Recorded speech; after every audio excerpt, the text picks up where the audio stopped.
Indian Princess, the exclusive store for women. Fashion starts from 399 only. Visit your nearest store today.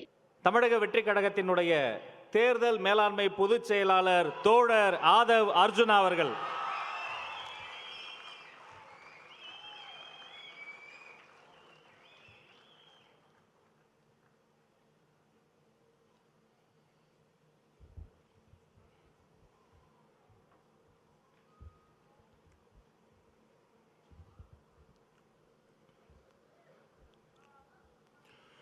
தெய்வத்தாலாகாதெனினும் முயற்சிதன் மெய்வருத்த கூலி தரும்.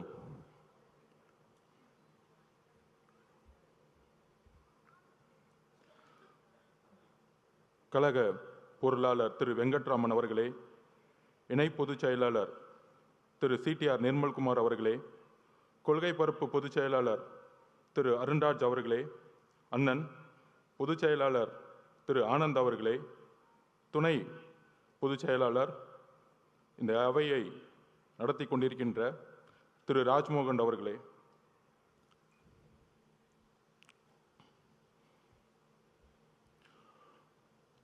நாற்பதாவது நாள் முதல் 16 நாள் அவதூறுகள், பொய் பிரச்சாரங்கள், துரோகங்கள், சூழ்ச்சினா என்னன்னே தெரியாத நம்மளுடைய கட்சி 30 வருஷமா இயக்கங்களா, மக்கள் இயக்கங்களா உருவாகி நலத்தட்ட இயக்கங்களாகவே மக்களோட இருந்து இதை வழிநடத்தி இன்றைக்கு சூழ்ச்சினா என்னன்னு முதல் முறையா கரூர்ல பார்த்து அந்த சூழ்ச்சியை எதிர்கொண்டு இன்றைக்கு எந்த சூழ்ச்சி செய்தார்களோ அந்த திமுக இன்றைக்கு மக்கள் முன்பு ஒரு குற்றவாளியாக ஆக்கப்பட்டு தமிழகத்தில் பேசி பேசி வளர்ந்த கட்சி திமுக இன்றைக்கு பொய்யை மட்டும், குற்றச்சாட்டுகளை மட்டும் நம்ம மேலே செலுத்தி நம்ம தலைவர் மேலே ஒரு பொய்யான பிரச்சாரங்களை உருவாக்கி, ஆனால் தன்னுடைய அமைதியின் மூலமாக தமிழகத்தில் முதல் முறையாக ஒரு மௌன புரட்சியை உருவாக்கி மக்கள் விரும்பும் முதல்வர் வேட்பாளராக 2026 இந்த சூழ்ச்சியை தூக்கி எறியக்கூடிய ஒரே தலைவர் எங்களுடைய தலைவர் அவர்களுக்கு வணக்கத்தை தெரிவித்து, சிறப்பு பொதுக்குழுனா தலைவர் நம்மை அழைத்திருக்கிறார். பொதுவாக எப்பொழுதும் பொதுக்குழுவை தலைவருடைய அனுமதியுடன் நம்மளுடைய பொதுச்செயலர் அண்ணன் அவர்கள் கூப்பிடுவார். ஆனால் இன்றைக்கு தலைவர் அவர்கள் நம்மை இந்த தமிழகத்திற்கு தாவைக்க முடங்கியது, தாவைக்கவுடைய மாவட்ட செயலாளர்கள் கைது செய்யப்பட்டார்கள், பொதுச் செயலாளர் ஓடிவிட்டார், நிர்மல்குமார் ஓடிவிட்டார். யார் ஓடினது? உங்க அப்பா கைது செய்யும் பொழுதும் நீங்க ஓடினீங்களே, அப்படியா ஓடணும்? நாங்க கலைஞர் கைது செய்யப்படும் பொழுது யார் ஓடினார்? திமுக வரலாறு தெரியுமா? கலைஞர் கைது செய்யப்படும் சொந்த மகன் ஓடினார். வரலாறு பத்தி பேச ஆரம்பிச்சும் தாங்க மாட்டீங்க. டிவி கேட்க வரலாறு தெரியாமல்ல, எங்களுக்கு மக்கள் இயக்கமாகவும் இருக்கும் தெரியும், உங்களை சூழ்ச்சிகளை சுப்ரீம் கோர்ட்ல போய் தூக்கி எறியவும் தெரியும்.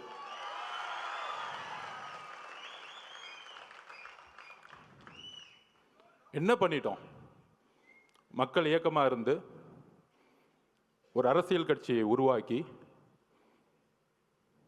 மக்களிடம் போய் ஒரு பிரச்சாரம் பண்றார். முழுவதுமாக மே மாதம் தன்னுடைய பணியிலிருந்து இந்தியாவிலேயே நம்பர் 1 அதிகமான சம்பளத்தை விட்டுட்டு அவருடைய உள்ளுணர்வு, நம்ம இந்த மக்களை பார்த்துட்டே இருக்கோம், சின்ன வயசுல இருந்து நம்ம நல்லா இருக்கிறோம், ஒரு பெரிய வீட்டில் இருக்கிறோம், ஒரு நல்ல காரில் போகிறோம், நல்ல எஜுகேஷனில் இருந்தோம். ஆனால் என்னுடைய பயணத்தில் தமிழ்நாடு முழுசும் தன்னுடைய தொழிலில் நடிக்க போகும் பொழுது, ஒவ்வொரு ஊராகவும் பார்க்கும் பொழுது இன்னும் குடிசைகளாகவே இருக்கே. தன்னுடைய தந்தை கலைஞர் பெருசாக பேசிவாங்க, குடிசை மாற்று வாரியத்தை உருவாக்கினார். ஆனால் இன்னைக்கு குடிசைங்களை தூக்கி எறிஞ்சிக்கிட்டு இருக்காங்க பெரிய பெரிய மாளிகைகளை கட்டுறதுக்காக. அப்படி தன்னுடைய பயணத்தில் ஒரு கட்சி ஆரம்பிக்கணும், மக்களிடம் போகணும், மக்கள்கிட்ட போய் நம்ம நான் அரசியலுக்கு உங்களுக்கு நல்ல விஷயங்களை வந்தால் என்னென்ன செய்வேன், பிரச்சாரத்தில் என்னென்ன தவறு நடந்துட்டுருக்கு, நிர்வாகம் என்ன தவறு நடந்துட்டுருக்கு, தமிழக வெற்றி கழகம் நம்ம தோழர்களும் நானும் ஆட்சிக்கு வந்தால் என்ன நிர்வாக மாற்றங்களை உருவாக்க முடியும்னு மக்கள்கிட்ட சென்றுட்டு இருக்கார். மதுரை மாநாட்டில் சொன்னார், நீங்கள்லாம் போய் ஒவ்வொரு வீடாக மக்களோட சப்போர்ட் கேட்குறீங்க, நான் ஆல்ரெடி வீட்டுக்குள்ளே போயிட்டு தான் மக்கள்கிட்ட வரேன். இது உண்மை, நான் பார்த்தேன் கண்படியா. நான் பாவ மன்னிப்பு கேட்டுக்கிறேன் இந்த திமுக 10 வருஷம் வேலை பண்ணதுக்காக. இந்த தமிழக மக்கள் முன்னாடி பாவ மன்னிப்பு கேட்டுக்கிறேன். ஏன்னா எதிர்கட்சியாக இருக்கும் பொழுது ரொம்ப நல்ல கட்சி, ரொம்ப நல்லவர்களாக தெரிஞ்சாங்க. ஏன் நம்ம தலைவரை எலெக்ஷன் அன்னைக்கு கருப்பு சிவப்பு சைக்கிளோட உங்களுக்கு ஆதரவு கொடுக்குறேன்னு சொன்னாரு. உங்களுக்கெல்லாம் நன்றி உணர்வு இல்லை? என்ன நன்றி இருக்கு? அரசியலில் ஒருத்தரை அழிக்கிறதுக்கு இவ்வளோ பெரிய குற்றச்சாட்டுகளா சொல்ல முடியும்? மதுரை மாநாடு முடிஞ்சவன தலைவர் சொன்னார், மக்களை சந்திக்க வரேன் அப்படின்னு. மக்களை சந்திக்க வரேன் மதுரை மாநாடு முடிஞ்சு சொல்லும்போது, எல்லா கட்சி தலைவர்கள் மாதிரி நம்மளும் ஒரு வண்டியை எடுத்துட்டு ஃபர்ஸ்ட் திருச்சி போகணும். யாருக்குமே தெரியாது நமக்கு இப்படி ஒரு கூட்டம் வருமா. திருச்சி ஏர்போர்ட்லேருந்து அந்த 7 கிலோமீட்டர் கடக்கிறதுக்குள்ள 6 மணி நேரம் முடங்கியது திருச்சி. எந்த தலைவருக்கு இது நடந்திருக்கு? எம்ஜிஆர்னு சொல்றாங்க, அப்ப நாங்க பிறக்கல. ஒவ்வொரு சீனியர் லீடர்ஸும் சொல்றாங்க, எம்ஜிஆர் இருக்கும்போது தான் இப்படி இருந்துச்சு, எம்ஜிஆர் இப்படி தான் இருக்கும்போது இருந்துச்சுன்னு. அடுத்து திருச்சி முடிஞ்சு அரியலூர் போனோம். அரியலூர் போறதுக்கே ஈவினிங் 4 மணி ஆயிடுச்சு. 4 மணிலேருந்து பெரம்பலூர்ல இருந்த மக்கள் 7 மணி நேரமா வெயிட் பண்ணிட்டு இருந்தாங்க, 70,000 பேர். அதுல முக்கியமா பெண்களும் குழந்தைகளும். அப்ப எஸ்பி சொன்னார், சார் 1 மணி ஆயிடுச்சு சார், இப்ப ஏதாச்சும் அசம்பாவிதம் ஆயிடும் போதுன்னு. துடிக்கிறார் தலைவர், நமக்காக 7 மணி நேரம் வெயிட் பண்றாங்களே, நம்ம போய் மூஞ்ச காமிச்சிட்டு வந்துருவோமே. ஆனா காவல்துறை அனுமதி இல்லை. வண்டியை லெஃப்ட்ல திரும்பிட்டு ஒரு கலங்கிய கண்ணோட பெரம்பலூர்ல இருந்து கிளம்பினார். அவர் தான் எங்க தலைவர். உண்மையை சொல்லணும், அரசியல் பேச்சு இல்லை, உணர்ச்சியான உண்மையை சொல்லணும். அதை முடிஞ்சு அடுத்தது திருவாரூர் போனோம். திருச்சியிலேருந்து கிளம்பி நாகப்பட்டினம் போனோம். நாகப்பட்டினத்தில் அப்பயே சொன்னார், நாங்கள் என்ன கேட்குறோம், ஒரு நல்ல இடம், மக்கள் வரும்போது அவர்களுக்கு ஒரு பாதுகாப்பு. என்ன மிரட்டணும்னு நினைச்சீங்கன்னா அதுக்கு எப்படி பதில் கொடுக்குன்னு தெரியும், ஆனால் மக்களோட பாதுகாப்புக்கு நீங்க தான் பொறுப்பு. நாகப்பட்டினத்தில் பேசினார். அந்த பேச்சு இன்னைக்கும் நீங்க எடுத்து பார்க்கலாம். அதை முடிஞ்சு திருவாரூர் வந்தார். 3 கிலோமீட்டருக்கு 3 மணி நேரம் ஆச்சு. உங்களுடைய தந்தை பிறந்த ஊர். பெரிய பெரிய கட்சி தலைவர்களை திருவாரூருக்குள்ள போக மாட்டாங்க. ஆனா இந்த 50 வருஷ வரலாற்றை உடைச்சாரு திருவாரூர்ல. என்ன பெரிய கட்சி கட்டமைப்பு! நீங்க பெரிய பெரிய அமைச்சர்கள் சொல்லக்கூடியவங்கலாம் என்ன பெரிய பெரிய இன்ஜினியரிங் காலேஜை கட்டிக்கிட்டு, பெரிய பெரிய மெடிக்கல் காலேஜை கட்டிக்கிட்டு 1000 கோடி ரூபாய் பணம் வச்சிருந்த பெரிய கட்டமைப்பா? மக்கள் அந்த கட்டமைப்பை தூக்கி எறிஞ்சிட்டாங்க. நீங்க உங்க முதலமைச்சர் வரதா இருந்தா நைட்டே போயிட்டு மகளிர் சுய உதவிக்குள்ள 10,000 பேர் காசு கொடுத்து கூட்டிட்டு வருவீங்க. உங்க துணை முதலமைச்சர் வந்தாருன்னா, கோயம்புத்தூர்ல வந்தாருன்னா, போக்குவரத்து துறையில இருந்து பஸ்ஸை கூட்டிட்டு வந்து மக்களை கூட்டிட்டு வந்துட்டு இருக்கீங்க. நாங்க மக்களை அப்படி கூட்டிட்டு வந்தோமா? எங்க தலைவரை பார்க்க வரல. தலைவர் இன்னைக்கு தமிழகத்திற்கு ஒரே நம்பிக்கை, அன்போட மக்கள் வந்துகிட்டு இருக்காங்க. அதை கூட உங்களுக்கு புரியல. ஏடிஜிபி சொல்றாரு, டேவிட்சன் சார், இல்ல அவங்க 10,000 பேர் தான் சொன்னாங்க. இப்ப மதி சார்கிட்ட கேட்டு பாருங்க, நிர்வாகிகள் 10,000 பேர் தான் சொல்ல முடியும் ஒரு கட்சி. மக்கள் எவ்வளவு பேர் வராங்கன்னு தெரியாது. உங்களுக்கு தெரியாது. திருவாரூர்ல எவ்வளவு கூட்டம் வந்துச்சு, நாகப்பட்டினத்துல எவ்வளவு கூட்டம் வந்துச்சு, திருச்சியில எவ்வளவு கூட்டம் வந்துச்சு, அரியலூர்ல எவ்வளவு கூட்டம் வந்துச்சு உங்களுக்கு தெரியாது. தெரியலன்னா உள்துறை அமைச்சர் ரிசைன் பண்ணிட்டு போங்க. அப்புறம் ஏன் முதலமைச்சரா இருக்கீங்க? மக்களோட பாதுகாப்புக்கு உங்களுக்கு கொடுக்கறதுக்கு தைரியம் இல்லைன்னா ஏன் ரிசைன் பண்ணிட்டு போயிடுங்க. இப்பயே நாங்க 41 உறவுகளை இழந்திருக்கோம். எங்களுக்கு தெரியும் அந்த வழி. எங்களோட குடும்பம் ஒட்டுமொத்த மாவட்ட செயலாளர் மதி மேல தவறுன்னு சொன்னா அப்புறம் எதுக்கு முதலமைச்சர்னு ஒருத்தர் இருக்கீங்க? ஒரு இன்டெலிஜென்ஸ் எதற்கு இருக்கு? ஆதவர்ஜனா சாப்பிட்டாரா தூங்குறாரா பாக்குறதுக்கா, இல்ல தலைவர் வீட்டு விட்டு வெளியே வந்தாரா பாக்குறதுக்கா இன்டெலிஜென்ஸ் இருக்கு? ஒட்டுமொத்த காவல்துறையும் செயல் இழந்திருக்கு இன்னைக்கு. அதுல ஒருத்தர் நமக்கு அட்வைஸ் சொல்றாங்க, கரூர் மோசமான ஏரியான்னு உங்களுக்கு தெரியாதா? அந்த செந்தில் பாலாஜி ஒரு ரவுடி பையன் உங்களுக்கு தெரியாதா? 6 மாசம் இருங்கடா. யாரு ரவுடி, யாரு அதிகாரம் படுமோ தெரியும்டா உங்களுக்கு? யாருக்கிட்ட 30 நாள் அண்ணன் அமைதியா இருக்காருன்னு பார்த்துட்டு இருக்கீங்களா? அந்த எண்ணத்துக்கு நான் ஒரு பதில் சொல்றேன். நேத்து கோவை மாவட்டத்தில் நம்மளோட சகோதரி மிகப்பெரிய பாலியல் பலாத்காரத்துக்கு உட்படும் பொழுது தவறு நடந்துச்சுன்னு எல்லாம் போராட்டம் பண்றாங்க. கோயம்புத்தூர்ல போராட்டம் பண்றாங்க. அதுக்கு உடனே திமுக ஆதரவாளர்கள், அந்த பொண்ணு ஏன் 11 மணிக்கு அங்க போச்சு? அறிவு இல்லையாடா திமுக காரங்களுக்குலாம்? அறிவு இல்லை? நீங்க எல்லாம் பெண் குழந்தைங்க பெற்றிருக்கீங்களா இல்லையா? உங்களுக்கு அறிவு இருக்கா இல்லையா? பெண்ணும் ஆணும் எங்க வேணாலும் போகணுங்கிற சுதந்திரம் இருக்கக்கூடிய தமிழ்நாடு தலைவர் வந்த பிறகு மாத்து வர்றா. அந்த மாதிரி தான் திமுக வாடகை வாய்கள் நமக்கு அட்வைஸ் பண்றாங்க. ஏன் கரூர் போனாங்க? திருட்டு பசங்களை பத்தி பேசாம நம்ம அட்வைஸ் பண்ணிட்டு இருக்காங்க. என்ன அரசியல் இது? உங்களோட கேவலமான வார்த்தைகள் பேச தெரியுமா? நீங்க தலைவர் அதுக்கான பயிற்சி எங்களுக்கு கொடுத்ததில்லை. ஞாபகம் வச்சுக்கோங்க. புது அரசியலை உருவாக்க வந்திருக்கும். ஊழல் குடும்பத்தை தூக்கி எறிய வந்திருக்கும். எங்களுக்கு அரசியல் கத்துக் கொடுக்காதீங்க. ஒட்டுமொத்த குடும்பமும் ஊழலை தவிர இன்னைக்கு எதுவுமே கிடையாது. என்ன எமோஷன்ஸ்! அன்னைக்கு அம்மா வந்திருக்காங்க, தலைவரோட அம்மா. 41 பேர் இறந்த பிறகு ஃபர்ஸ்ட் பெரிய குற்றச்சாட்டுகள். நம்ம பெரிய பெரிய அரசியல்வாதிகளாம் சொல்லுவாங்கல்ல, 2 நாள்ல கடந்துட்டு போயிருக்கலாம். அதை ஏன் 30 நாள் வரைக்கும் அமைதியா இருக்கீங்க? ஏன் உறவுகள், ஏன் குடும்பம், எங்க அம்மா எங்க அக்கா செத்தா நான் 30 நாள் வீட்டை தாண்டா இருப்பேன்? முட்டா பசங்களா?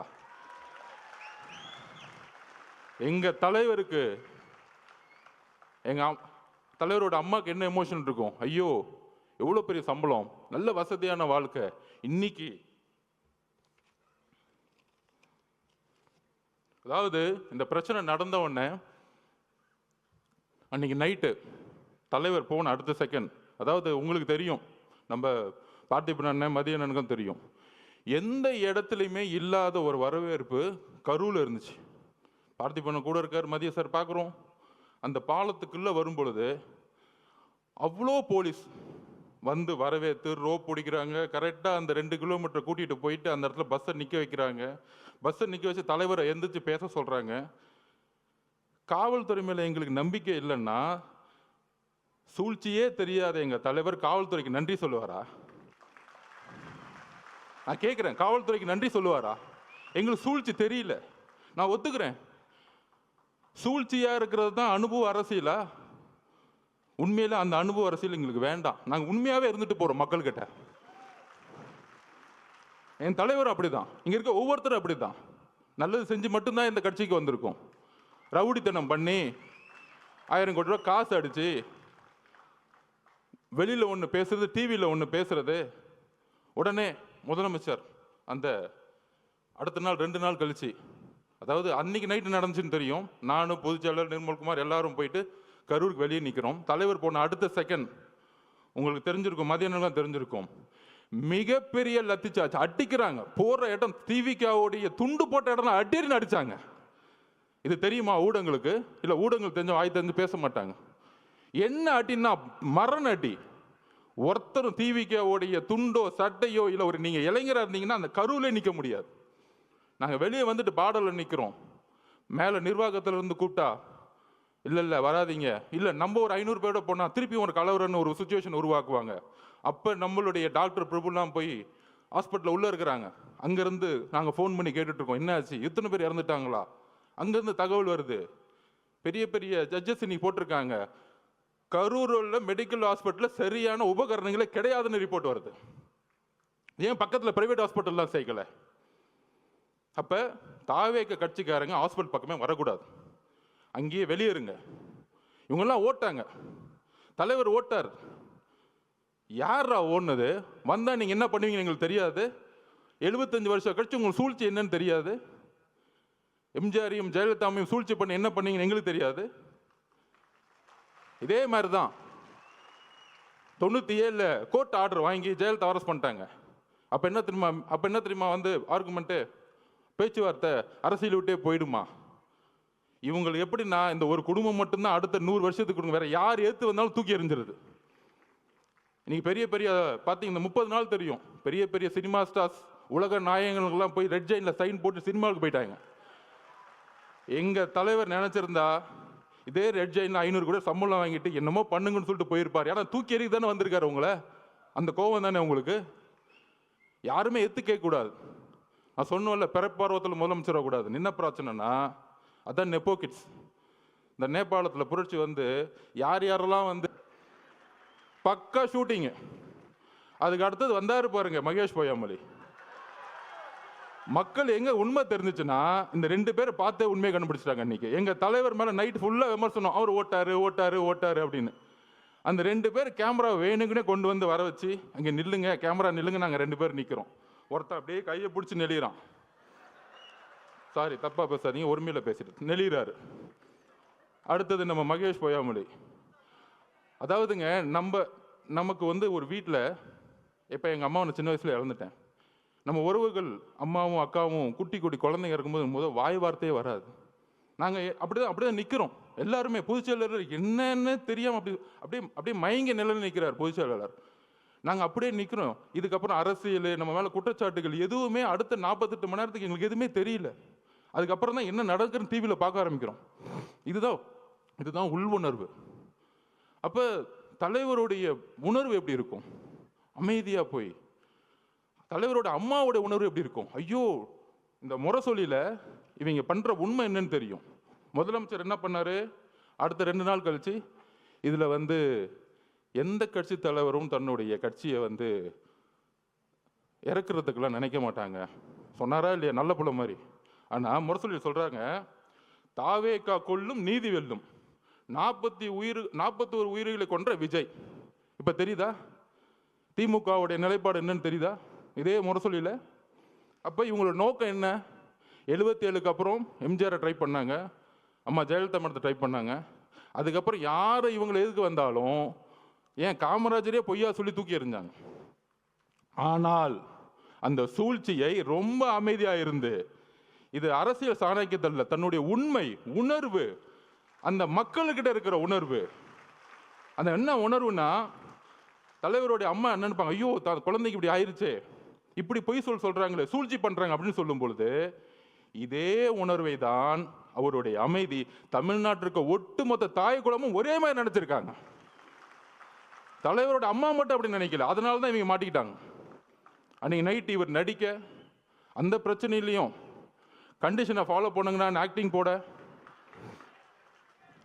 ஆனால் நீங்கள் இதில் மகேஷ் பொய்யாமொழி மட்டும் பார்த்துருப்பீங்க. இன்னொரு நெப்போ கிட்ட ஒன்று வரும் காலையில் துபாயிலேருந்து கிளம்பி. அவர் ஏதோ துபாயில் போய் தமிழ்நாட்டில் ஒரு தியாகம் பண்ணுறதுக்காக அங்கே உண்ணாவிரதம் போன மாதிரியும், அங்கேருந்து இந்த மக்களுக்கு ஓடி வந்த மாதிரியும் வந்துட்டு ஒரு மணி நேரம் கூட ஹாஸ்பிட்டல் இல்லை. அந்த மக்களோட நமக்கு அந்த ரைட்ஸ் இருந்துச்சா, நமக்கு அந்த அதிகாரம் இருந்தால் அந்த மக்களோட கடைசி நிமிஷம் வரைக்கும் நம்ம இருந்திருப்போம். அந்த உயிரை எடுத்து கொண்டு போய் சமாதானம் பண்ணுற வரைக்கும், சமாதி கொடுக்குற வரைக்கும் இருந்திருப்போம். அப்படி ஒரு மணி நேரம் வந்துட்டு கடைசியில் ஒரு பேட்டி, ஏங்க இந்த தப்புலாம் பண்ண அவரை போய் ஏங்க கொஸ்டின் கேட்கல, தாவேக்க தலைவரை பார்த்து கொஸ்டின் கேளுங்க. இப்போ புரியுதா? பாவம் முதலமைச்சருக்கு உடம்பு சரியில்லை, அவருக்கு என்ன நடக்குதுன்னே தெரியாது. ஒரு பேப்பர் கொடுத்தா படிப்பார். சட்டசபையில் பாருங்க, எதிர்கட்சி தலைவர் 2 மணி நேரம் பேசுவார். ஆனால் எதிர்கட்சி தலைவர் பேசுறதை காமிக்கவே மாட்டாங்க வீடியோவில். டக்குன்னு ஒரு குறிப்பு வரும், ஒரு 5 நிமிஷம் பேசுவார். அவர் 2 மணி நேரம் கத்திட்டு இருப்பார், 5 நிமிஷம் பண்ணும்போது லைவ் வரும். அவர் என்னப்பா பண்ணுறது? இஸ்லாமிய சமூகமும் சரி, கிறிஸ்தவ சமூகமும் சரி, பெண்களும் சரி, இளைஞர்களும் சரி, அவர் பிரச்சாரம் போகும்போது எல்லா கூட்டமாக வராது. அது எப்படி நிப்பாட்டுறது? இவ்வளோதான் இவங்களோட நெரேட்டிவ், இவ்வளோதான் இவங்க சிந்தனை. அப்போ என்ன பண்ணணும்? அவர்கிட்ட என்ன பலம் இருக்குது? பெரிய பொருளாதார பலம் இருக்கா? இல்லை. சரி, இவர் மிரட்ட முடியுமா? உன் குடும்பத்தை அதை பண்ணிடுவேன் இதை பண்ணிடுவேன், மிரட்ட முடியாது. பெரிய பெரிய நடிகர்கள்லாம் இன்னைக்கு மிரட்டி ரெட் ஜெயினில் சைன் போட வச்சுட்டாங்க. உங்களுக்கு யாருன்னு தெரியும், அவங்க பேரை சொல்ல வேணாம். அவங்க இப்போ நமக்கு எதிராக பேசிக்கிட்டு இருக்காங்க.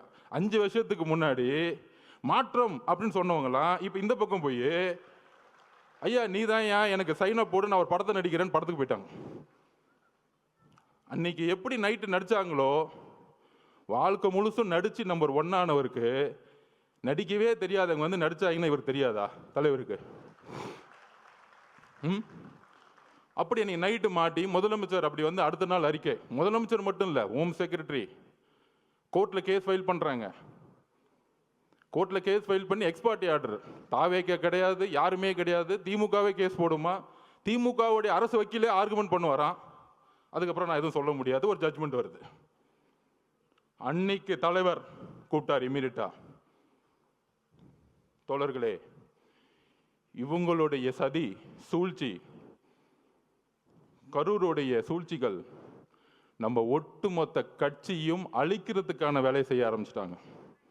அதில் துரைமுருகன் பேசுறாரு, யாரு கட்சியோட பொதுச் செயலாளர், ஒரு நம்பர் கமிஷன் விசாரிக்கும், விசாரிச்சுட்டு உண்மை இருந்தா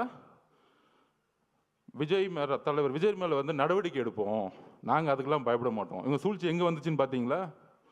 இவங்களே கமிஷன் போடுவாங்களாம், இவங்களே காவல்துறையை போட்டு விசாரிப்பாங்களாம், திருடனும் அவனே உள்ள வச்சுக்கிறன்னு அவனே நியாயம் வருவானாம். இதுதான் இவங்க பஞ்சாயத்து. அதிகாரம் மமதை. அப்போதான் சொன்னார் ஒரே ஒரு மீட்டிங், சுப்ரீம் கோர்ட் போங்க, நம்ம நியாயம் ஜெயிக்கும்னு சொன்னார். ஃபர்ஸ்ட் நம்பிக்கை கொடுத்தது அவர் தான். இந்த சும்மா சொல்றாங்க பாருங்க, இவர் ஆலோசனை கொடுக்குறாரு, அவ்வளோ ஆலோசனை கிடைக்கிறாரு, எல்லாத்தையும் பார்த்து தான் வந்திருக்காரு. அவருக்கு எந்த ஆலோசனையும் தேவையில்லை. அவர் சொன்னா செய்யறதுக்கு இங்க இருக்கவங்க எல்லாரும் இருக்கிறோம், 1.5 கோடி பேர் இருக்கும் சொல்ற செய்யறதுக்கு. எங்களுக்கு அவரை பத்தி உங்களுக்கு தெரியாது, அதிகமா பேச மாட்டார். தலைவர் விஜய் அவர்கள் தான் செயல். நீ பேசி பேசி அழிஞ்சுக்கிட்டு இருக்க, அவர் செயல்ல வந்து ஜெயிச்சுட்டு போயிட்டே இருப்பார்.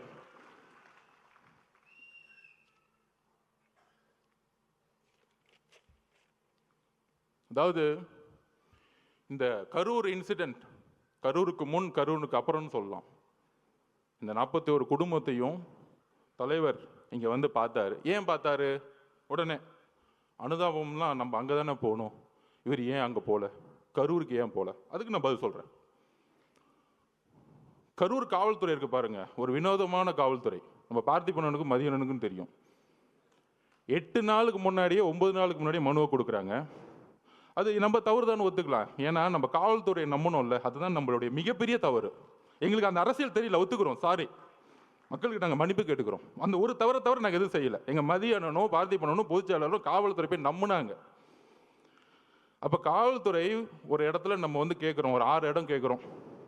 அப்புறம் காவல்துறை இருக்க டிஎஸ்பி, ஒரு சிறப்பு வாய்ந்த நேர்மையான டிஎஸ்பி, நம்ம விஜயகாந்த் சாரோட ஒப்பிடலாம், சினிமாவில் வர மாதிரி. அவர் தான் டிஎஸ்பி செல்வராஜ் அவர்கள். அப்படி அச்சுன்னு தும்முனா கூட கடிச்சு எடுத்துட்டு போவார். யாரு?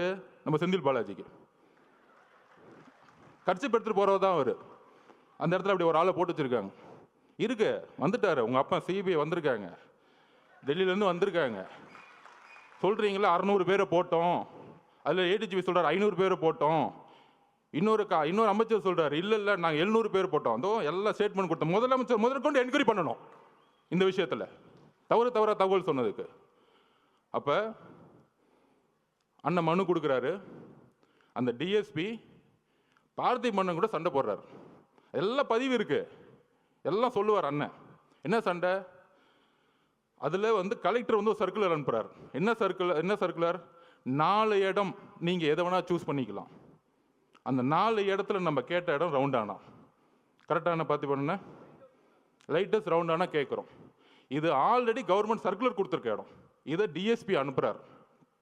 ஆனால் அடுத்த நாளே உத்தரவு வந்திருக்கும், அச்சுன்னு தும்பிட்டார்ல அவர், ஊருக்குள்ளே கூட்டிகிட்டு வராத. ஏன் ஊருக்குள்ளே கூட்டிகிட்டு வரக்கூடாது? ஊருக்குள்ளே கூட்டிகிட்டு போய் தலைவர் அந்த இடத்துல ரவுண்டான நின்றுட்டா ஒட்டுமொத்த மக்களும் ஓட்டு மாறிடும், வேற ஒன்றும் கிடையாது. இதுதான் அரசியல். அவர் முகத்தை யாரும் பார்த்துடக்கூடாது. ஊருக்கு வெளியே ஓரமாக ஒரு ரோட்டுக்குள்ளே போ, அங்கே நீ என்னை பற்றி பேசுகிறேன்னா ஃபஸ்ட்டு செருப்பு தூக்கி அடிப்பேன், கலைப்புறம் பண்ணி பேசாமல் கிளம்பணும். இதுதான் திமுகவுடைய ரவுடி அரசியல். இந்த ரவுடி அரசியல் நமக்கு தெரியல, இதை நம்ம உணரல. காவல்துறை என்ன சொன்னுச்சு, நீங்க பத்திரமா இந்த தெருவிலே வாங்க, பாதுகாப்பெல்லாம் நாங்க பாத்துக்கிறோம். காலையில 9:30 மணிலிருந்து ஈவினிங் அவர் எந்தெந்த நொடியிலிருந்து வராரோ எல்லாமே லைவ்ல ஓடிக்கிட்டு இருக்கு. காவல்துறைக்கு தெரியாதா அவர் எங்க வராருன்னு? இன்னும் 1960 யாருக்கும் தினத்தந்தி பேப்பர் அடுத்த நாள் வர தெரியறதுக்கு? ஒவ்வொரு நாமக்கல்ல இருந்து ஒவ்வொரு 5 கிலோமீட்டர்லயும் 5000 10,000 பேர் நிப்பாட்டுறாங்க பஸ்ஸை. ஒரு இடத்துலயும் ஒரு காவல்துறை கிடையாது. எங்களுடைய பாதுகாப்பை பத்தி நாங்க பேசல. மக்கள் திடீர்னு கூட்டம், ஒரு கோயிலுக்குள்ள, திருச்செந்தூர் கோயிலுக்குள்ள ஒரு சாமியை பார்க்க ஒரு 20 லட்சம் பேர் வந்தாங்கன்னா எந்த அளவுக்கு முன்னெச்சரிக்கணுமோ அதே முன்னெச்சரிக்கை எங்க தலைவர் எடுத்து ஆகணும். நாங்க கூட்டிட்டு வரல. 10-20% தான் நிர்வாகிகள் இருக்காங்க. எங்களுக்கு தெரியாது எவ்வளவு மக்கள் வருவாங்கன்னு. அப்ப உங்களுடைய உளவுத்துறையும் காவல்துறையும் மக்களுக்கான பாதுகாப்பு கொடுக்கணும் தான் உங்களை தாழ்மையோட கேட்டுக்கிறோம். அரசியலை என்ன கைது செய்யுங்க, யாரை வேணா கைது செய்யுங்க, அதை ஃபேஸ் பண்ணிக்கலாம். ஆனா மக்கள் என்ன ஆனாங்க? மக்களோட உயிரை வச்சு ஏன் விளையாடணும்? அதுதான் கேவலமான எண்ணம். என்ன எண்ணம்? மக்களுக்கு எதா ஆச்சுன்னா அந்த பழியை அவர் மேல போட்டு சூழ்ச்சி பண்ணி கட்சியை முடக்கி கட்சியை தூக்கி எறியணும். முதலமைச்சர் ஸ்டாலின் ஒரே குறிக்கோள் என்ன தெரியுமா? தன்னுடைய மகனுக்கு போட்டியே இல்லாம ஒரு விஷயத்தை உருவாக்கிட்டு போயிடணும். அதிமுக அவங்க போட்டியை நினைக்கிறது இல்லை. ஒரே போட்டி 1977க்கு அப்புறம் 26% இன்னைக்கு தாண்டின ஒரே கட்சி நம்மளுடைய தலைவர். சும்மா டிவிக்கு எப்ப பார்த்தாலும் ஒரு பெரிய டிவி சேனல், ஒரு சேனலை முடக்கிட்டாங்க. நம்ம சகோதரர் சொன்ன புதிய தலைமுறை அவர்கிட்ட நான் பேசும்போது என்ன சொன்னாங்க, ஏன் லைவ் போடுறோம்னா ஒவ்வொரு சனிக்கிழமை அன்னைக்கும் நம்பர் 1 சேனல்ல 1,20,00,000 பேர் பார்க்குறாங்க. நம்பர் 2 புதிய தலைமுறை 80,00,000 பேர் பார்க்குறாங்க. அவங்க ஆட்டோமேட்டிக்காக மக்கள் எங்கே இருக்குமோ அங்கே தான் சேனல் இருக்கும். அப்போ மக்களுடைய சந்திப்பு, மக்களுடைய கமிட்மெண்ட் எங்கே இருக்குன்னா தலைவர்கிட்ட இருக்கு. ஒரு மாற்றம் வராதா? ஒரு உண்மையான ஒரு ஒருத்தர் மாட்டா, அவர் திருட மாட்டாருப்பா. ஏன் திருட மாட்டாரு? அவர் தான்ப்பா பெரிய சம்பளத்தை விட்டுட்டே வராரு. இவங்க என்ன திருட்டு பசங்க, இந்த படுபாவிங்க. இத்தனை நாள நாங்கள் வேற ஆள் இல்லை. இதெல்லாம் ஊர்ல ஒரு சாதாரண ஒரு பாட்டி பேசுறாங்க. உங்களுக்கு தெரியும், ஐயோ அங்க நேரு இருக்காரு, எப்படி ஜெயிப்பார்? 2011 உன் நேருல இருந்து எல்லாம் தூக்கி எறிஞ்சாங்க மக்கள். என்ன பேசிட்டு இருக்கீங்க? என்ன அரசியல் எங்களுக்கு தெரியாது. ஐகுமோர்ல ஒரு பெரிய மினிஸ்டர் தூக்கி எறிஞ்சாங்க, ஒரு சைக்கிள் கடைக்கார வச்சு ஜெயிச்சாங்க. அதுதான் தமிழக வெற்றி கழகம். நீ உன் கட்டமைப்புலாம் தூக்கி எறிவார்.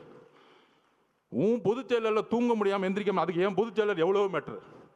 ஏன் பொதுச் செயலரை பார்த்து நீ மீம்ஸ் போட்டுட்டு இருக்க? எந்திரிச்சு ஒரு வாக்கிங் பண்ண சொல்ல உன் பொதுச் செயலரை. சட்டசபையில் உட்காந்து கிண்டல் பண்ணிக்கிட்டு கேலி பண்ணிக்கிட்டு எதிர்கட்சிகளை என்ன அவை நாடா, ஒரு அவை நாவடக்கம் கூட தெரியாம சட்டசபையை கேலி பொருளாக்கிக்கிட்டு எப்ப பார்த்தாலும் சட்டசபைக்கு போனா ஐயா உதயநிதி வாழ்க, ஐயா உதயநிதி. என்ன தியாகி அவரு? சட்டசபையா என்ன பண்ணிட்டு இருக்கீங்க? இது கேள்வி கேட்டா போதும், என் மேல ஒரு எஃப்ஐஆர். நான் புரட்சியை உருவாக்கிட்டேனா? ஆமா, எல்லாம் ஊர்ல இருந்து எல்லாம் ஆம்ஸ் இறக்கி நடு ரோட்ல நின்று துப்பாக்கி எடுத்து சுட்டுட்டு இருக்கோம். இதுக்கு ஒரு எஃப்ஐஆர், இதுக்கு ஒரு மிரட்டல். அதுல துரைமுருகன் நாங்க என்ன நடக்கணும்? தைரியம் இருந்தா கை வைங்கடா, என் தலைவரை பார்த்துருவோம். தைரியம் இருந்தா கை வைங்கடா.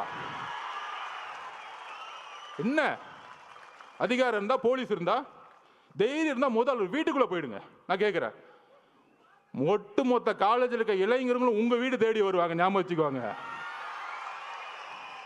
ஆயுத எழுத்து படம் பார்த்திருக்கீங்களா?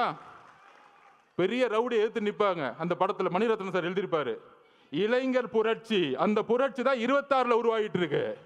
நீ காசை கொடுத்து கூட்டிட்டு வருவ. அதுக்கு நான் உதாரணம் சொல்லிடுறேன். நாமக்கல்ல இருந்து கரூர் வந்துட்டு இருக்காரு அண்ணன், நான் உள்ள இருக்கிறேன். அதுக்கு முன்னாடி ஒரு பெரிய காலேஜ் இருக்கு மேடம், மதியானம் என்ன நடந்தது? குமாரசாமி காலேஜ்ல இருந்து 5000 ஸ்டூடெண்ட்ஸ் ஓடி வருவாங்க. நான் 2 கிலோமீட்டர் பார்க்குறேன். அண்ணன் பார்க்குறாரு, என்னப்பா அங்கேருந்து ஒரு கூட்டம் ஓடி விட்டது, என்னப்பா அது அப்படிங்கிற. ஒட்டுமொத்த காலேஜும் ஓடி வராங்க. அதில் ஃபோன் வேறு எடுத்துகிட்டு வராங்க, கத்தி எடுத்துகிட்டு வரும்போது ஃபோன் எடுத்துகிட்டு வந்துட்டு இருக்காங்க. அதில் நண்பர்களே, இதுதான் மிகப்பெரிய விஷயம். அதில் 5000 பேர்த்துல 3000 போது பெண்கள் ஓடி வராங்க. இதுதான் அரசியல் மாற்றம். நீ சொல்ற நேரு, வேலு, செந்தில் பாலாஜி தூக்கி எறிஞ்சிட்டு இளைஞர்கள் போயிட்டே இருப்பாங்க. ஞாபகம் வச்சுக்கோங்க. காவல்துறையை பார்த்து பயப்படுறோம்னு நினைச்சிட்டு இருக்கீங்களா? எங்களுக்கு எந்த பயமும் இல்லை. நாங்க ஒரே ஒரு கோரிக்கை தான் மக்கள் முன்னாடி வைக்கிறோம்.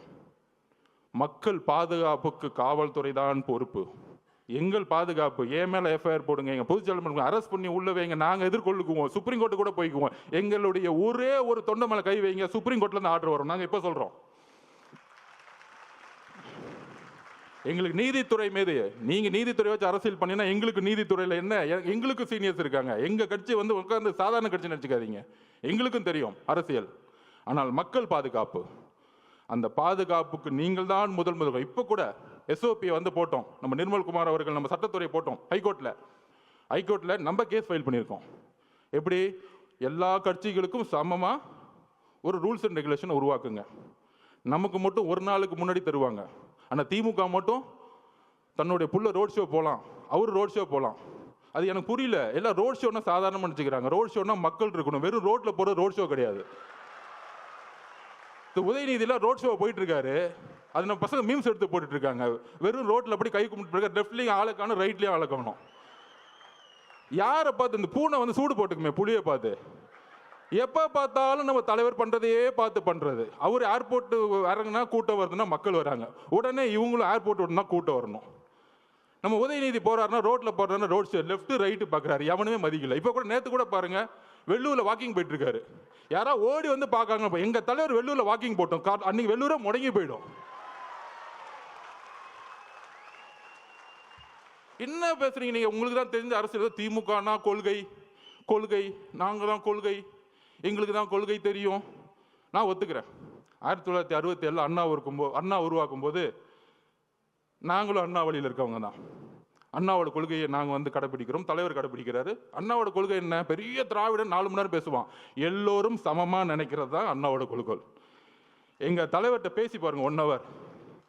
இங்கே இருக்கிற பிஎல்ஏ நம்பர் 1 தான், பொதுச் செயலாளர் 1 தான். அங்கே ஒரே ஒரு டிஸ்கிரிமினேஷன் வந்து தூக்கி போட்டு போயிட்டே இருப்பார்.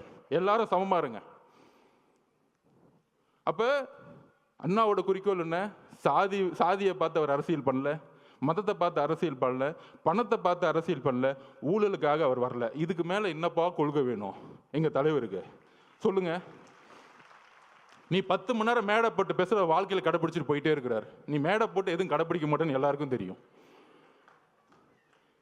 அதுக்கப்புறம் கலைஞர் வந்தார். நான் ஒத்துக்கிறேன், கலைஞர் மேலே பெரிய விமர்சனம் 2 விஷயம் இருக்குது. குடும்ப ஆட்சியும் ஊழலும், அதில் பெரிய விமர்சனம். இன்னொன்று சமூக நீதியை கொஞ்சம் உருவாக்குனாரு, அதில் எங்களுக்கு எந்த விதமான இல்லை. ஏன்னா தலைவருக்கு கலைஞரே பிடிக்கும், அதை கூட நாங்கள் ஒத்துக்கிறோம். இப்போ இருக்கிற ஸ்டாலின் திமுக இருக்கே, அவர் விமர்சனம் பண்ணி பிரோஜனம். அவருக்கு உடம்பு சரியில்லை, அவர் நடந்துக்கிட்டு இருக்காரு, ஆனால் சுற்றியில் என்ன நடக்குன்னு தெரியாது. கரூரில் பேட்டி கேட்குறாங்க, வந்தார், எழுப்பி விட்டாங்க. ஐயோ உங்கள் பையனுக்காக போங்க, அப்போ தான் பழியெல்லாம் தூக்கி விஜய் சார் மேலே போட முடியும், நீங்கள் தயவு செஞ்சு எந்திரிச்சு போங்கன்னு சொன்னா அவரும் வந்துட்டார். 5 வருஷமாக எந்த சாவுக்கும் போலையாம். ஃபோனில் அஜித்குமார் கூப்பிட்டு அம்மா மன்னிச்சுக்கோமான்னு சொல்லுவாராம். ஆனால் தாவேக்கா மேலே குற்றம் சொன்னவனை கிளம்புனாரு பாருங்க, சார்ட்டர் ஃப்ளைட் பிடிச்சி. அந்த சார்ட்டர் ஃப்ளைட்டை எப்போ புக் பண்ணாங்க, எப்படி வந்துச்சு, எப்படி நைட்டோட டேட்டா கிளம்புனாருன்னா அடுத்து சிபிஐ என்கொயரி வச்சுக்கலாம். அதை அப்புறம் வச்சுக்குவோம். அதுக்கு தான் உச்சநீதிமன்ற நீதிபதி போட்டிருக்காங்களே, அவர் வரட்டும், பெரியவர் வரட்டும், அங்கே நம்ம முறையிடுவோம். அங்கே அப்போ அவருடைய குறிக்கோள் இன்னைக்கு வந்து ஸ்டாலின் திமுக என்ன தெரியுங்களா? ஒன்றுமே இல்லை. அவர் உடம்பு சரியில்லை, அமைதியாகிட்டார். சட்டசபையில் ஒரு பேப்பர் கொடுப்பாங்க, ஒரு மீடியா மீட்டிங்னு வச்சுக்குவாங்க, அவர் வந்து பேசுவார். இன்னொன்று கூட நம்ம பசங்க ட்ரோல் பண்ணாங்க, நம்ம பசங்க இருக்காங்களே ஜென்சி பசங்க, அடுத்த கேள்வி இவரே சொல்லுவார் மீடியாவில், அந்த கேள்வி தான் நான் பதில் சொல்கிறேன் அப்படின்னு. இதுதான் ஸ்டாலின் திமுக. ஆனால் அதை இயக்கக்கூடியவங்க 2 பேர், மருமக மக. எனக்கு அங்கே தெரியும் என்ன சிஸ்டம்னு எனக்கு தெரியும், நான் அடிக்க முடியும். உன் டிஎன்ஏ எனக்கு தெரியும், என்ன தப்பு பண்ணுவீங்கன்னு எனக்கு தெரியும். எம்ஜிஆருக்கு அப்புறம் அந்த கட்சியை தெரிஞ்ச ஒரு ஆள் நான் தான். உங்கள் டிஎன்ஏ, உங்கள் துரோகம் எல்லாம் எங்களுக்கு தெரியும். அப்போ அண்ணங்கிட்ட அப்பயே சொன்னானே, இதெல்லாம் பண்ணுவாங்க, இந்த சூழ்ச்சிக்கெல்லாம் பண்ணுவாங்க, சுப்ரீம் கோர்ட்டு நீங்கள் சொன்ன உடனே போயிடலான்னு. 16வது நாள் அமைதியாயிட்டோம். இன்னைக்கு ஸ்டாலின் சாரோடைய திமுக மருமகன், மகன் ஒரு லெவலில் இருப்பார், மருமகன் சீஃப் செக்ரட்டரி. தாவேக்காவை எப்படி அழிக்கணும், இதுதான் அஜெண்டா. அதுக்கு தான் பெண்ணு 20 கோடி. அந்த 27லிருந்து அந்த சுப்ரீம் கோர்ட் ஓப்பன் ஆகிற டைம் 8 நாள். ஒன்று லீகல் ஃபைட், மீடியா நம்ம திறக்கவே முடியாது, எல்லாரும் கைது, மாவட்ட செயலர் கைது, எல்லாரும் ஓட விடு. அன்னைக்கு காலையில் நிர்மல்குமார் அவர்கள் உயர் நீதிமன்றத்தில் போய் மென்ஷன் பண்ணார். இன்னைக்கு 28ஆம் தேதி சண்டே மார்னிங் அறிவு சார் எல்லாரும் போய் ஐயா உயர் நீதிமன்றத்தில் போய் ஐயா தப்பு நடந்திருக்கு, போஸ்ட்மார்ட்டம் அவசரமாக பண்ணிக்கிட்டு இருக்காங்கன்னு ஒரு மனுவை கொடுக்குறாரு. அவர்கிட்ட பேசுகிறார் நிர்மல்குமார் அவர்கள். காலங்காலத்தில் நாங்களே வந்து தலைவர்கிட்ட சொல்லிட்டு அண்ணா தப்பு நடக்குதுன்னு நம்ம. ஆனால் அன்னைக்கு அந்த கேஸ் எடுக்கலை. உயர் நீதிமன்றம் வெக்கேஷன் கோர்ட்டில் ஆயிடுச்சு. எல்லா தகவலையும் சொன்னோம். அந்த 1 வாரம் நீதித்துறைக்கும் போக முடியல, மீடியாக்கிட்டையும் போக முடியல. ஏன் மீடியாட்ட கூட அவங்க மட்டும்தான் பேசுறது கேட்கணுமா? அதில் ஒருத்தர் மீச வச்சிருக்கலாம் பேசிட்டு இருப்பார், சட்டையை பிடிச்சி ஒன்று அடிக்கிறேன், வெளியே வந்து தொடரா பார்ப்போம். மீடியானா ஒட்டுமொத்த 2 கோடி மக்களோட உணர்வு நாங்கள் இருக்கிறோம், தைரியத்தை தொடுங்க பார்ப்போம். வேண்டாம், எங்களுக்கு அந்த அரசியல் தெரியாது, ரவுடி அரசியல், கேவலமாக பேசக்கூடிய அந்த மாதிரி ஒருமையில் பேசக்கூடிய எங்களுக்கு தேவையில்லை.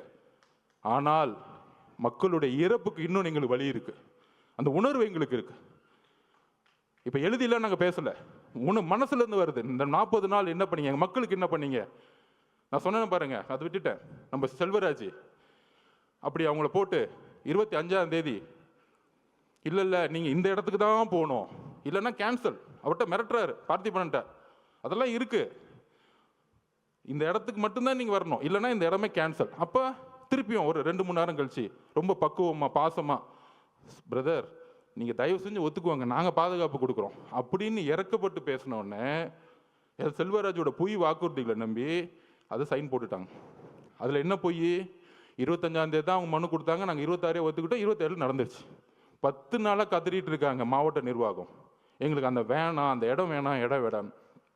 இப்போ தெரிஞ்ச அந்த சூழ்ச்சி. அப்போ இந்த சூழ்ச்சி நடந்து முடிஞ்ச உடனே இந்த 16 நாள் என்னென்னலாம் சூழ்ச்சி பண்ணாங்க, இந்த முரசொலி என்ன எழுதுச்சு, பத்திரிகையாளர்கள் என்ன எழுதுனாங்க, எல்லாம் தெரியும். அப்போ திருப்பியும் மக்களை பார்க்க போகணும். எப்படி திருப்பியும் கரூரில் இருக்கிற, அதாவது எந்த இறப்பாக இருந்தாலும் முதல் சஸ்பெண்ட் பண்ணுவாங்க, டிஎஸ்பியும் எஸ்பியும் முதல் ஒரு பேசிக்காக சஸ்பெண்ட் பண்ணுவாங்க, ஒரு துறை ரீதியான என்கொயரி பண்ணுவாங்க. ஏன் பண்ணலை? இதுதான் ஒரு கூட்டு சதி. 120 யாரு?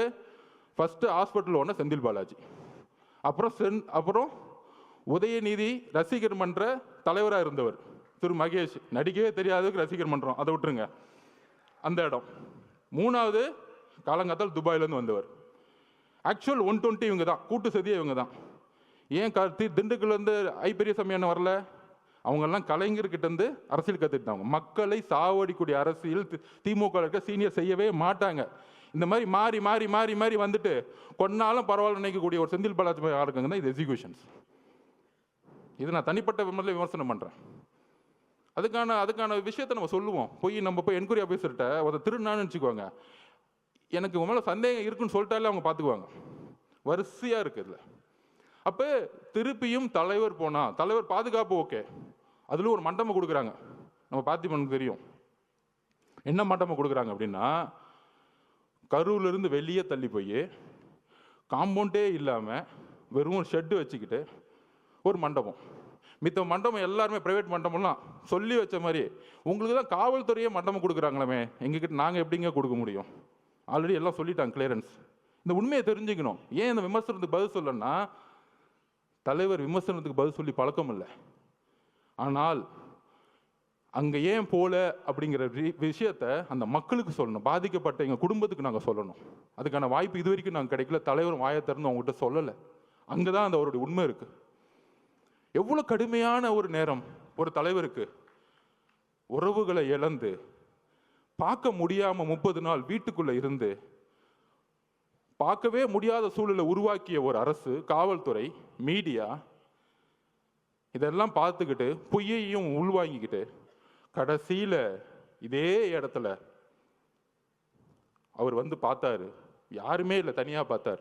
எந்த விதமான இதுவுமே இல்லை, ஆடம்பரம் இல்லை, ஒண்ணுமே இல்லை. மீடியாவில் இது வரைக்கும் ஒரு சின்ன பிக்சர் வெளியே வரல. இதுதான் தமிழக வெற்றி கழகம். மக்களுடைய உணர்வை வைத்து அரசியல் பண்றது தமிழக வெற்றி கழகம் கிடையாது.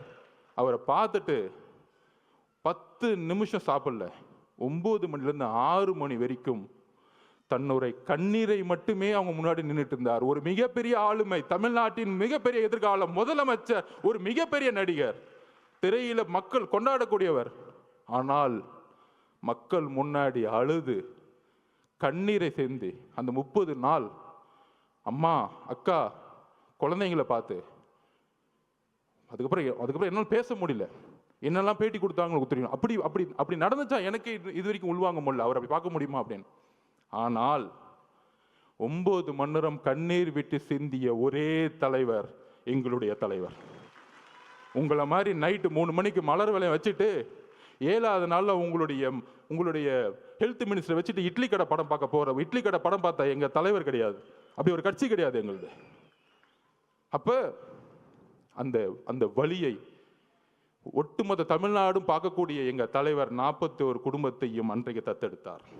வாழ்க்கை முழுவதும் இந்த கட்சி தத்தெடுத்தது. இங்க இருக்கக்கூடிய 1.5 கோடி மக்களும் ஒரு ஆளா நாங்க இருக்கிறோம் பார்த்துக்கிறதுக்கு. அந்த அந்த வார்த்தைகளை கொடுத்து ஒரு விடை பெறும் பொழுது எங்களுக்கு தெரியும் அவருடைய உடல் மொழி எவ்வளவு இறுகி இருந்தது எங்களுக்கு தெரியும். அப்படி அப்படி அப்படி ஒரு தருணத்தை எங்க அண்ணனை நாங்க பார்த்ததே கிடையாது. அப்படி பார்க்க கூடாதுன்னு நாங்க நினைக்கிறோம். அந்த சூழ்ச்சியும் அந்த உணர்வும் இப்ப யோசிக்க ஆரம்பிச்சிட்டார்.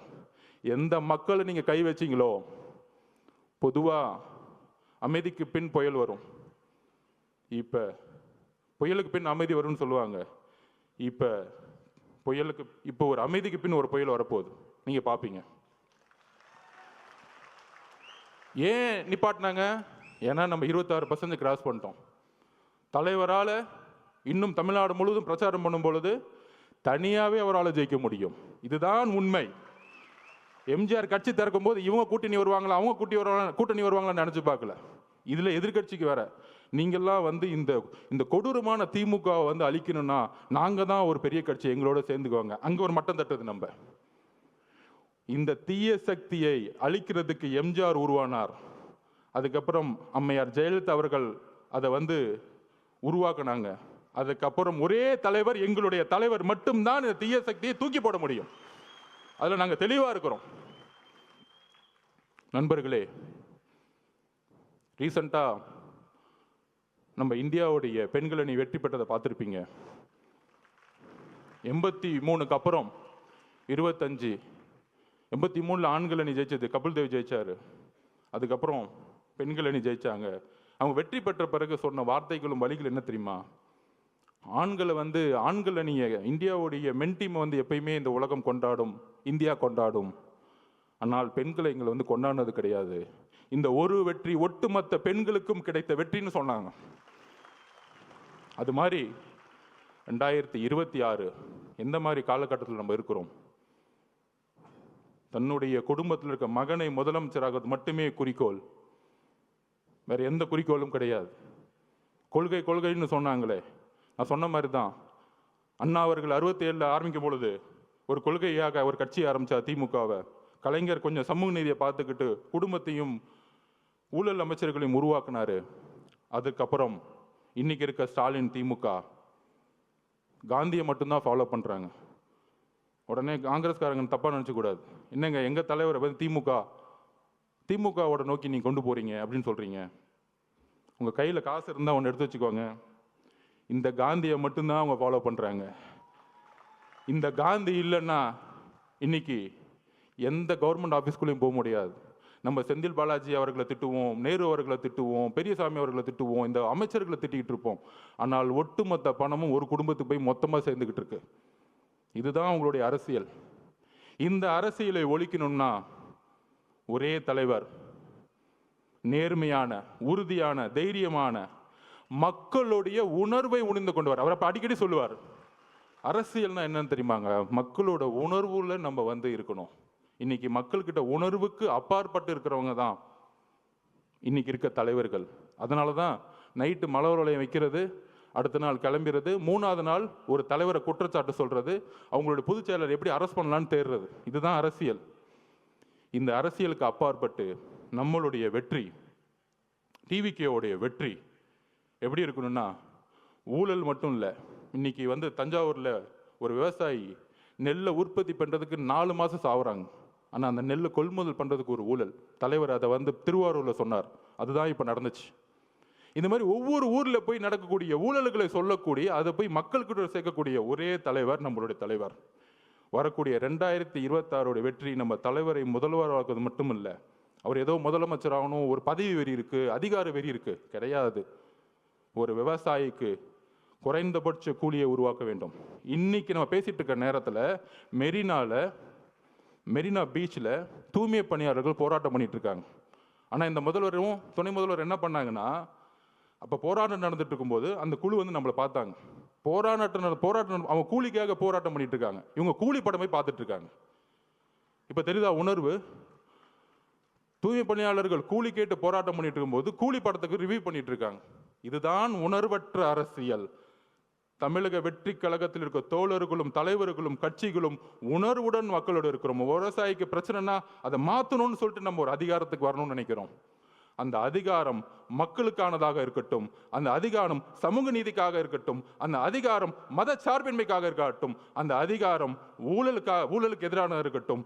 வரக்கூடிய அரசு இளைஞர்களுக்காகவும் பெண்களுக்காகவும் பெண்கள் பாதுகாப்பு அரசாக நம்ம தலைவர் கொடுப்பார் என்ற உறுதியோடு உங்களுடன் பயணிக்கிறேன். நன்றி, வணக்கம். Subscribe to One India and never miss an update.